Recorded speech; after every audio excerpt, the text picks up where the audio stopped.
Welcome to Cybercast, where we dive into the world of cybersecurity and digital transformation. I'm Marie-Astrid Dubon, CEO of Cybercap, and today we have the privilege of speaking with Terry Cutler, the CEO of Cyology Labs. With over 20 years of experience in the field, Terry is a recognized leader in cybersecurity, an ethical hacker, and the creator of the highly acclaimed online platform Internet Safety University, which has educated over 33,000 students from around the globe. Terry's expertise has shaped the cybersecurity strategies of some of Canada's largest companies, and his insights are regularly sought through media appearances, live speaking engagements, and top-tier consulting services.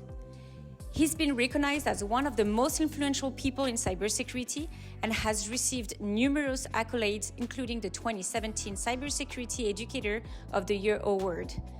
Terry, thank you for joining us today. So, Terry, can you tell us a little bit about your background? Sure. Well, I've been in IT for over 30 years. So, wow. I started my career in working with computers in the early 90s. Actually, if I back up a bit more, I've always been passionate about computers since the age of 10. So I always knew I wanted to do something with computers, but I didn't know what. So fast forward to, a couple of years, 10, 15 years later, I got a job at a company where I get to learn, how computers work, corporate world. But I took one semester at college, and I was like, you know what, I know more than a teacher, so I dropped out of college and went to a specialized school. At the time, it was a software company called Novell. This is back in the day. And, ended up working for the company. And that's where in around 2003, 2004, I got inspired by watching shows like CSI and 24. Remember Jack Bauer? Yes, absolutely. So how's Chloe O'Brien breaking all these systems so fast? And that's when I learned that there was a course called the Certified Ethical Hacker, where they teach you the same techniques that the bad guys used to break in, except using these skills for good. So I felt it was my duty to educate the general public and business owners on how to keep safe online. And so fast forward to today, like I've been putting out a lot of content about how to prevent. So now I'm a go-to person for most of the media outlets across Canada. So I'm always on Global News, CTV. Wow. Won some of the biggest awards in the industry, like IFSEC Global, Cybersecurity Educator of the Year. I always laugh because sometimes it's like, yeah, you were named number one most influential person in cybersecurity worldwide. Like, but I can't even influence my kids to come to the table with an iPad, So, now fast forward to today, I work with billion-dollar companies, and they come to us for solutions, and so I'm happy where we are. Well, I feel in what you said is like what drives you is to really have an impact, and therefore you have developed a different skill set, and you want to make sure that maybe young people and kids have all the tools that they need, no matter where they are. Because I believe you do a lot of content online as well, so it's accessible to anyone. Correct. Yeah. So I try to do a couple of videos a week, just educating them on the latest frauds and scams to watch out for. And help to inspire like the youngsters getting to this field, because cybersecurity is very rewarding, but you can't necessarily just jump into cybersecurity without having a bit of an IT background. You need to know a bit of that so you can have the foundations. Yes. But the challenge also with cybersecurity is that it's a very demanding field. A lot of burnout, a lot of depression. We're always losing against cyber criminals. So it's you have to have that fire inside you that's going to keep you going. Yeah. And what I understand is that like you have to be really curious because it's changing so rapidly. Yeah. Is it something that also could be a challenge for people in the industry? Yeah, because this thing is always changing all the time, and even we sometimes have a hard time keeping up. We're receiving emails from various forums saying, "Watch out for this attack! It just occurred. Watch out for this vulnerability." It's like, my God, it's like there's like 2 or 3 coming out per day. It's like, how are you going to keep up? And then you try to pass this off to the customer, and they can't just mass update these things all the time. So now you got to wait days and weeks and months for them to apply it. So during that time, the hackers have this window of time to take advantage of this opportunity. So it's somewhere. So the technology, unfortunately, in this world is somewhere between not working and barely working at all. Oh yeah. So, I want to go back a little bit. You talk about how you came to be a superstar of cybersecurity and an influential person. But can you talk about your experience with Dropout and how it has influenced your journey? Yeah, actually, so it's funny because sometimes I pride myself sometimes on the Dropout part, but when I work with law enforcement sometimes, or if they want to recruit me, they can't because I don't have a bachelor's degree or something like that. So it's funny. Yes. So now it's like, okay, I can't work with police, but I earn more than them. And I have sometimes more skills than the people working there, but they can't recruit me because of a technicality. Yes.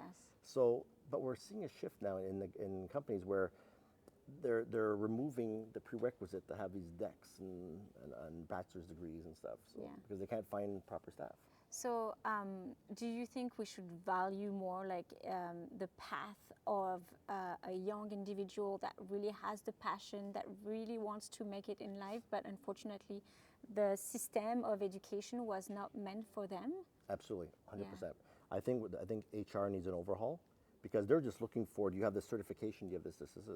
But if you've been working in the field for so long and you know you don't need to have these certifications, they need to allow the opportunity to have that interview with somebody who really knows what they're talking about, so they can interview to see how far they've come.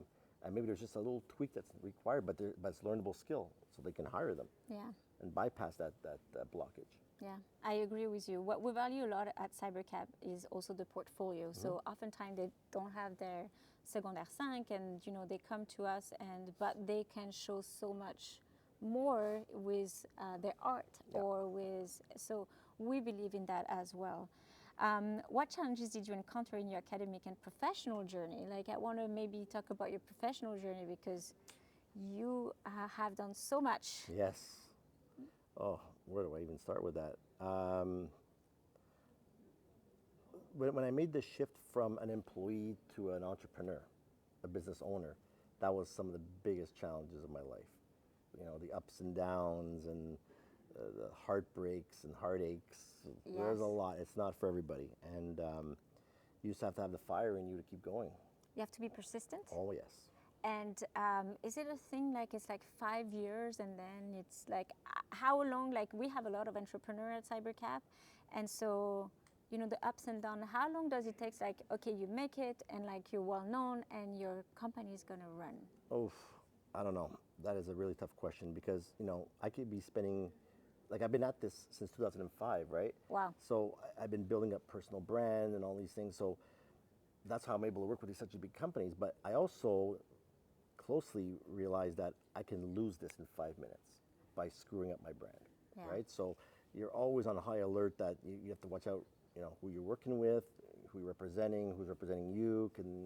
There's risks everywhere, right? So you're always evaluating all the time, and you're overthinking stuff, and then there's problems with budget, and customers aren't paying on time, and oh, absolutely. I hope you do have a team. we do, yeah, Okay. yeah. That's one of the misconceptions. A lot of times people think, oh, he's a one-man show. Yeah. But no, there's like, you know, we offer managed services, penetration testing, all these big services. There's no way I could do this without, you know. On your own. I mean, yeah, I haven't slept in 7 years. You know? Yeah, exactly. I can tell. So, what message would you have for young people who lack motivation and don't know how to break into the digital world? You got to be passionate about this field. Okay, if you're going into this field because your mom and dad said to go in here, it's not going to work. No. You need to be passionate about this field, or it's going to break you. Unfortunately, and it's a really depressing field, really. And if you don't have the willpower and the passion for this field, you're not going to go very far. Unfortunately. That's for any field, not just for cyber. No, right? absolutely. And I was having a conversation where with a professional, he said, yeah, like I go and share my journey, like at high school, and they often ask, like, how much do you make, and how much does that make? And I believe you can earn a good living, but you need to have the passion. Yeah. Right. But you also need to have. You also need to. This is how I've been able to fast track it. Let's say I'm picking up new knowledge or new tactics, whatever. I share it. You can share the what, not the how. I see. So you keep the how for yourself, so when you get contracts. But you can share your knowledge. This way, when people see you, you always want to be top of mind. Right? They're not going to hire you all the time, but if you're always top of mind, I've had 2 years later after they saw me at an event, like, oh yeah, we want to work with you. I'm like, but what took you so long? Yeah. Oh, but we didn't know how to get started. And that's when I'm like, oh my God, these guys can't be the only people thinking that way. So now I started building a whole series of videos around how to get started, how to know if you're a potential target, how to know, you know, what's vulnerable, and it can be free. Absolutely. So I'm building up all this trust and value up front without no risk, and eventually, okay, well now this is just point-in-time test. What are you gonna do for the rest of the year? Yeah. Oh yeah, I need you. Oh, exactly. That's good. Good marketing too. In your opinion, what would be the trends and challenges in cybersecurity and artificial intelligence over the next 5 years? Yeesh, we're already starting to see it now.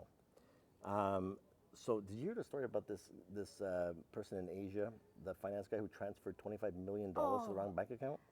Okay, so you might be thinking, what a fool, like call somebody, Yes. right? So not only did he call somebody, he went on a Zoom meeting with his CFO. They discussed the project. Okay, go wire the money. Then after the money was wired, we found that it was a deep fake. AI was able to recreate his colleague No. with his voice and everything, and he wired the money. Wow. So and when I talked to some of my friends in AI, they're like, oh yeah, you could tell if it's deepfake because there's this pixelation on the tongue. I'm like, but I'm not going to go in and make you say ah every time I talk to Exactly. you, right? So Yes. they're going to have to come out with ways to give better awareness training for some of these things. It's on another level right now. Oh, yes, absolutely. And what we are trying to do in school and with our program is actually exactly that, like the ethics side of it, but also showing like this is all the possibility and this is how someone can take your voice and use Yeah. your voice to do other Yeah. things and how you need to protect yourself and how you need to protect other people as Yeah. well. But it's so fun, right? The AI can remake your voice. But I've always had a bit of a challenge with, going back to your question about college. What's interesting now is that colleges are calling me up to revamp their cybersecurity program. I never even went to college, So, but the other challenge I have is that, oh yeah, these are 3-year programs. I'm like, 3 years? Like these people are going to be obsolete when they come out. You need to give them up to 6 months, and they need to be certified. Like companies are not going to care that you're certified from the local university. They want to see like the certified information security professional. They want to see ethical hacker. They want to see all these things that are recognized globally. Yeah. And they're not learning that, unfortunately. No. And maybe it's not just for cybersecurity. Yep. Sometimes we see that there's no transferable knowledge because what they've learned at school, it's not what the industry uses. That's right. Could be for programmation or others. There's So a huge gap. That's why after college I went to a trade. So it was done by I was learning from people who are actually in the field, oh yeah. professionals. So we can fast track that. So last question, as a trainer, what books, resources, or training would you recommend to someone just starting in this field? Okay, so for cybersecurity specifically, you want to start off with the basics with the A+, Network Plus, Security Plus. Those are your basics. Yeah. Then eventually build on that, ethical hacker, CISSP, and then because cybersecurity is a big field, right? You can't know it all. No. So it's like being a contractor. Are you a drywaller? Are you a painter? Are you this? Right? So you want to pick your field that you're most passionate about, and then build on that. The trick here is that you cannot know it all. So you got to work with people that complement you. So if I'm an ethical hacker, but don't know enough about computer forensics, I'll know just enough to talk about it, but then bring that expert in to complement me. Oh, that's Be resourceful. very resourceful. And any other advice in terms of like maybe a skill that right now, in 5 years' time, there are many jobs that that we don't know what they're going to be. Yeah. So what soft skills or what is the thing that they should learn right now at school or at home on their own perhaps? Digital marketing. Digital marketing for sure. You want to build a personal brand. You want to learn how to remove the technobabble from your vocabulary, because a lot of times you'll be talking to business leaders, and if you start talking, we're doing TCP/IP packet transfers and all, what? Like they're not going to understand anything you're saying. So you need to be able to translate the risks to them in layman's terms so that anybody can follow along and take action. That's a really good advice. And how can people find you? Where are your resources? And Everything starts at www.terrycutler.com. Okay. It all starts there. Thank you so much, Terry, for for your having me. time. I appreciate it. And looking forward to keep following you on social media and learn from you. Thanks for having me. Thank you.